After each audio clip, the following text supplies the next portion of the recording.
Good morning. It's been a while since I did a video, but there's nothing much happening today. Everyone's gone into municipal hall to do the permits, and which is something I can't really understand how you have to do the permits every year. But anyway, that's how it is here. And she also went yesterday to do a medical. And if you have 10 staff working for you, they all have to do medicals. Apparently it's just a spit test. I'm not sure what it entails, but anyway, so that's 150 pesos a pop. So SM must get a fair whack of a bill. Anyway, something that needs to be done, and you can't get away from not doing it. It's a necessary evil. Anyway, so what I thought I'd do this morning, because it's really been raining very heavy the last 3 months. We've had only a couple of days that we haven't had any rain. It's been a terrible wet season. But anyway, at least it's not typhooning. So what I thought I'd do is I'd just do a bit of a video on the Sorry. Got a customer here. So I just thought I'd do a video on my take on anybody interested in doing a Sari or a mini mart or any type of business. I mean, you can always adapt what I'm going to try and say to everybody. Has been my experiences here and in Australia. I'm trying to install those practices into Ireland. It's one thing that they're not good at, and that is business. Millionaires for just one day. Anyway, so what do we got? Where do we come up with? So what's our business plan? Our business plan is we're going to give it 2 years to grow slowly and learn from our mistakes. And we've actually only been doing this for 9 months now. We've been open, about 9 months. And we've only just put up our menu board because I didn't want to print out menu boards and get menu boards put up if we don't know what they really like, and then we have to keep changing them all the time. So anyway, so it's a 2-year plan. We're going to grow very slowly. We haven't even marketing. We're not even marketing the pizza. We're not marketing anything, you know. We don't have a Facebook page or anything. Being a mini mart, you know, we've approached Wilcon Hardware, and they've often asked us, you know, we want to order our lunches from you. I think there's about 300 employees there, but we haven't even got a website or a Facebook page that they can sort of contact us there and have a look at the menu. So that's going to be one of the major things that we're going to look at, just trying to look at other avenues to attract new business, because, you know, having just a subdivision at actually there's a couple of subdivisions at the back and a bit of passing trade, but everybody complains that our signage is not recognisable, but I can't see anything wrong with it. But anyway, so the major advantage we have here is we don't pay any rent. So in saying that, we've only been charging we've been adding 20% to the majority of the grocery products, 15% to the consumables, which is rice, oil and sugar, which is something which is fast moving. We're putting 30% on the luxury items like toothbrushes, soaps and washing detergent, something that they need and they can't do without. You know? And 15% on the really fast moving products like snacks, beer and gin. What else? Oh, the Merienda products, the ulam, which is You know, they have their rice and then they have their ulam, which is a vegetable or a meat. So, in saying that, we've got that's our main. Well, actually, it's not our main, but we'll say it's our main source of income. We've got a second source of income, which is our rental downstairs, the boarding house. We did have a full house, but a couple of people have lost their jobs, and another couple have moved on. So at the moment, there's only 2 rooms that are tenanted by 2 nurses, and the other room is 2 teachers, and they just work 5 minutes away.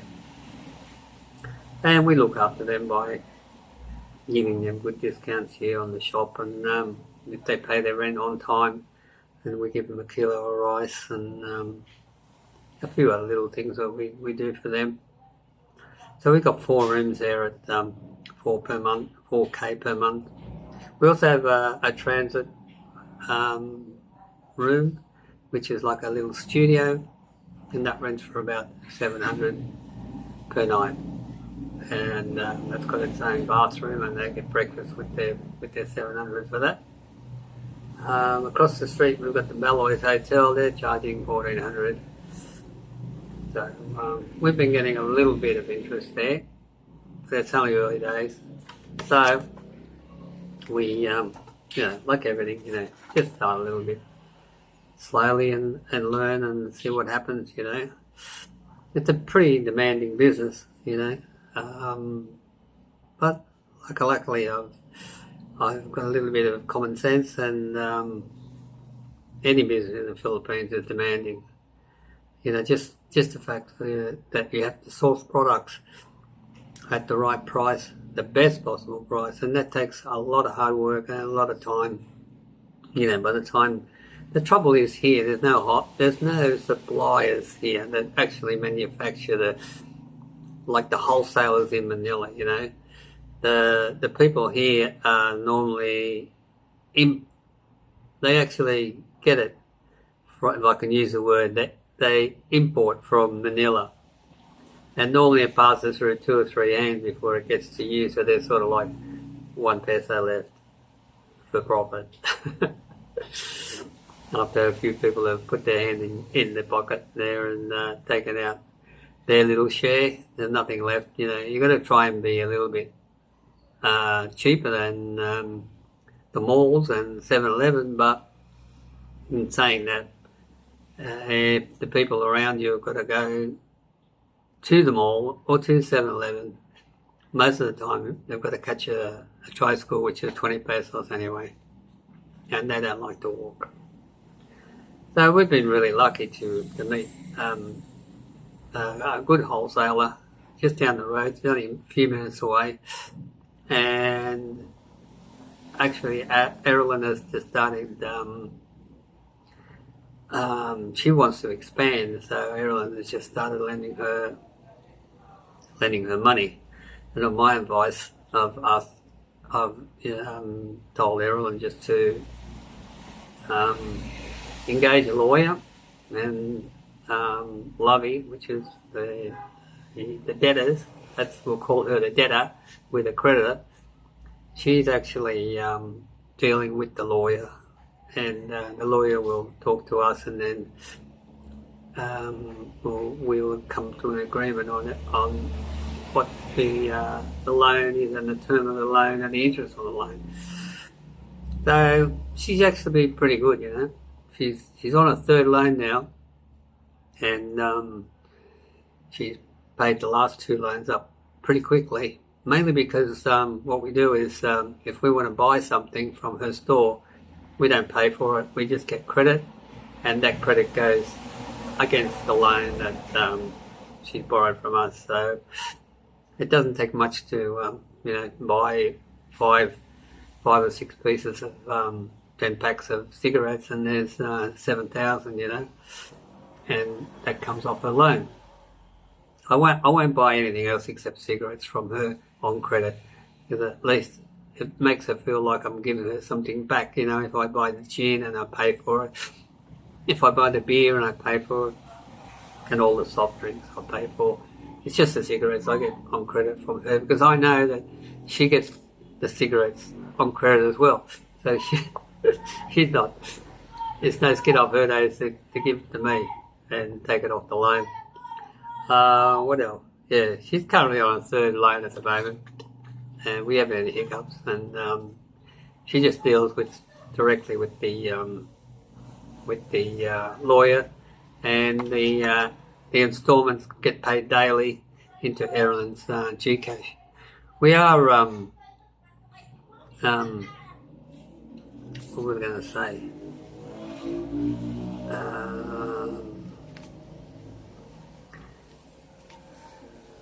Yeah, I've got some notes here. This is going to number 3 here. Yeah, the main thing is, you've got to try and be a little bit hands-on. You've got to be a little bit passionate about the hospitality industry, like me, because I come from the hospitality industry in Australia. So, I really enjoy doing this sort of stuff, and it's been a really big challenge. Manila was good, learning curve. Hulu, when we opened the second store, the first store I opened with Bernadette, my first girlfriend. We went for 1 year there before she says I had to go back home to Pampanga. And anyway, they were pulling down the mall in Harrison Plaza, so we had to get out anyway. So then I hooked up with Erilyn, and we opened up a store through COVID, and we did okay there in a place called Hulu in Mandaluyong. And the only reason we gave up that store is because the landlord wasn't registered with the BIR, so he didn't want to give us a lease agreement. And when you register with the BIR, even the mayor's permit, you need an address and a lease, and he wouldn't give it to us. So that's where we decided we're going to find our own place and build our house and open up a store. And unfortunately, we settled on really far away from Manila, because I'd been in Manila for 9 years, and I was quite comfortable there in my condo. But it's very relaxing here in Sorsogon City, and we got a good buy for the land and with a house on it, and we built on top of the house. And anyway, but still, if you're just gonna start a little business for your girl and you're not going to get involved, then I would not recommend that. It'd be best if you got involved in it in depth, running the store and also purchasing and sourcing supplies. So what we do here, like I said, we've got a good advantage here that we don't pay rent. So what we do every week here is we sit down on a Sunday night and we count the takings and the expenses, and what is left over, we give everything a name. Like, say for example, the BIR gets an envelope of X amount. The electricity gets put away. The car, the fuel, the insurance all goes into another envelope. The accountant's fee goes into an envelope. The cigarette credit goes into an envelope. Anything that we need to find money for, we put in an envelope. So everything has a name. Anything left over, Erilyn's on 5,000 a week. That's a minimum. And then she also has a $700 peso allowance, college allowance for her daughter. So she's on that. That's all she gets as a wage. Anything left over after all the deductibles is we also set aside exactly 40,000 pesos at the moment for next week's expenses. And I get 20 and she gets 20, and we're not allowed to go over that 20. And if we do, it comes out of your own pocket. But anyway, it's her pocket. It comes out of my pocket, she gives it back to me. It comes out of her pocket. If she goes over, it doesn't really matter because all the money's hers anyway. because I don't draw any wage. Anyway, be a good idea to encourage your girl to do Gcash. That's a really good sideline, another source of income, another income stream coming in for virtually no effort. They come in, they leave money, and they go away with nothing. So, and it's going along very nicely. And Erilyn did get she got accredited in Manila with Globe, so we don't have any problems with the BAR regarding our Gcash business. Okay, we're on to page number 4 here. Yeah, so do your girl a favour and lend her some money to start up her Gcash, but keep your finger on the pulse and keep your eye on it. And our Gcash, as our Gcash sales grow, and they're growing pretty well, we're going to phase out the high expense items that have a low return. So basically what that means is we're just going to focus on Gcash, we'll focus on our boarding house and transit, and then a little bit of the mini mart. We're also planning at the end of this year, this will be our second year, and we're thinking about a laundry. Most of the rainy season is like 4 months long this year, and every time I go past the laundromat, the laundry's lined up out the door. But mind you, their stores aren't that big. But they are blockbuster every day. There's usually a 2-day wait when you drop your laundry off.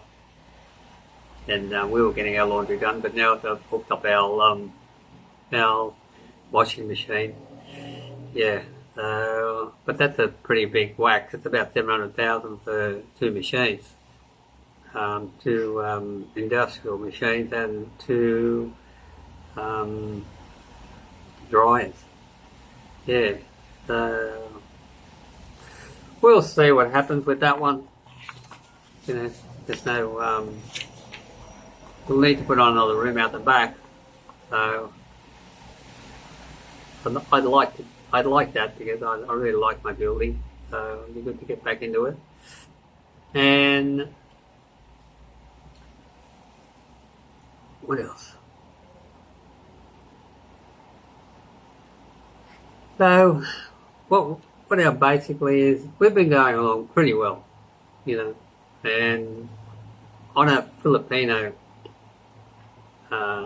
income standard, I've been earning nothing, and that helps when management doesn't draw a wage. And I just encourage Erilyn to look after the customers, the regulars. I encourage her to look after the children because they're the future of the business.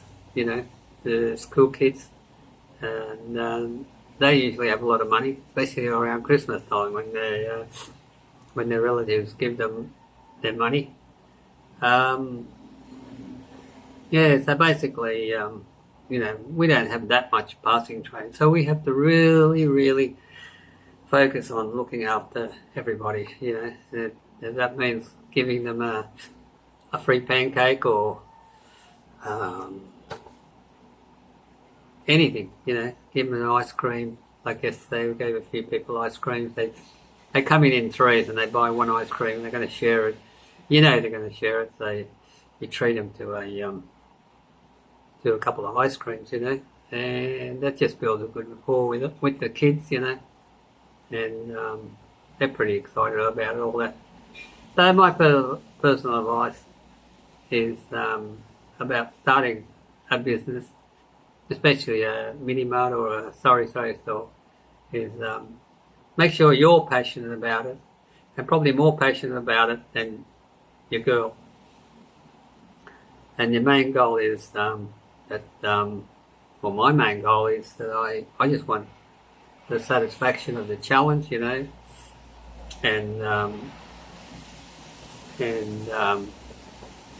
The other thing is, I love seeing Errol and do well, and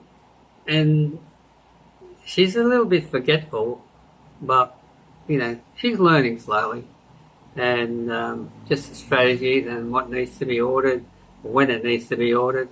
Not when there's one bottle of Coke left. You don't reorder, you know, which is a bad habit of hers when she was first started off. And I emphasised to her that the money is not the real number one goal in the business when we're starting off. You know, it's all about just building a good rapport with the customers, getting a good reputation, and the money will come later when we get the referrals of the goodwill that we've established, you know. And just trying to establish it and build a good customer base. I laugh at the customers and I tell them, you know, we everything's cheap here because we're here to make friends, not money. Anyway, so the only downside is it really ties you up, you know. It's worse than being married, actually. But, you know, I love the challenge, and Erin seems to be embracing the challenge, and she's got a good business sense. You know, she knows how the city hall runs. She knows how the real estate people run. She knows how to apply for this and apply for that. She knows. You know, I encourage her to start up a little business actually to help people along with buying land and doing the BAR stuff. She does all. She knows how they operate, and she's got a few contacts there now. So yeah, it gives me a reason to wake up every morning, and I really get a kick out of seeing her and do well, especially in the saving department. And I'm encouraging her to save whatever's surplus, and she's got quite a little good kitty there. I actually lent her, what did I lend her to start this business? For the inventory at the beginning, I lent her 100,000 pesos, and she started off very small, and you know, she quickly paid that back, and without taking away, she paid me back very quickly. You know, within 2 months, she'd actually paid it back. And yeah, so anyway, that's I think I might end it all there. Nothing else really to say. That passion is the most important thing, and another very important thing is sourcing the right price for your products, which is terribly hard in the Philippines. And if you see something available that you need, always buy all of it, because tomorrow it's not going to be available. Like my pizza cheese, I went in to buy some pizza cheese, not available, none left. That's okay. I went to buy pepperoni a couple of months ago, not available, none left.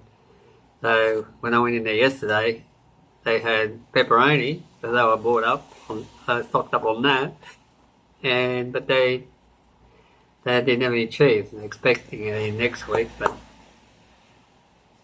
we'll see. Anyway, it's not the end of the world if we don't sell pizza. That's not our main source of income. Anyway, all right. Thanks for listening and watching, and I hope we can help someone.